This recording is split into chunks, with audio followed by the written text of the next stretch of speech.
சுண்டக்காய் குழம்பு எப்படி வைக்கலாம்னு சொல்லிட்டு பார்ப்போம். ஒரு கடாய் எடுத்துக்கோங்க. அதில் 3 டீஸ்பூன் நல்லெண்ணெய் ஊற்றிக்கோங்க. எண்ணெய் சூடானதுக்கப்புறமா கொஞ்சமாக வடகம், சீரகம், கடுகு, உளுத்தம் பருப்பு சேர்த்துக்கோங்க. இது எல்லாமே நல்லா பொரிஞ்சதுக்கப்புறமா 20 பல் பூண்டு, 2 வெங்காயம் கட் பண்ணி வச்சுருக்கேன், அதையும் சேர்த்துக்கோங்க. கூடவே கொஞ்சமாக கருவேப்பிலை இலைகளை சேர்த்துட்டு நல்லா வதக்கி எடுத்துக்குவோம்.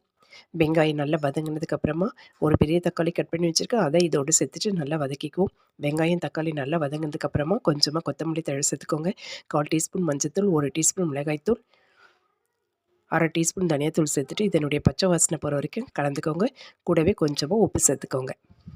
இப்போ இது எல்லாமே நல்லா கிளறி விட்டாச்சு. இப்போ நாம் வச்சுருக்கிற விதையெல்லாம் நீக்கிட்டு வச்சுருக்கிற சுண்டைக்காயை இதில் சேர்த்துட்டு ஒரு கிளறிக்குவோம். ஒரு நெல்லிக்காய் அளவு புளி கரைச்சி வச்சுருக்கோம், அதையுமே இதோடு சேர்த்துடுவோம். சேர்த்துட்டு இந்த குழம்புக்கு தேவையான அளவுக்கு தண்ணி ஊற்றிக்குவோம். தண்ணி ஊற்றி ஒரு 5லேருந்து 7 நிமிஷம் கொதிக்க வச்சிங்கன்னா சுண்டைக்காய் நல்லா வெந்துடும், எண்ணெயும் நல்லா பிரிஞ்சு வந்துடும். லாஸ்ட்டாக கொத்தமல்லி தழை தூவி இறக்கிடுங்க.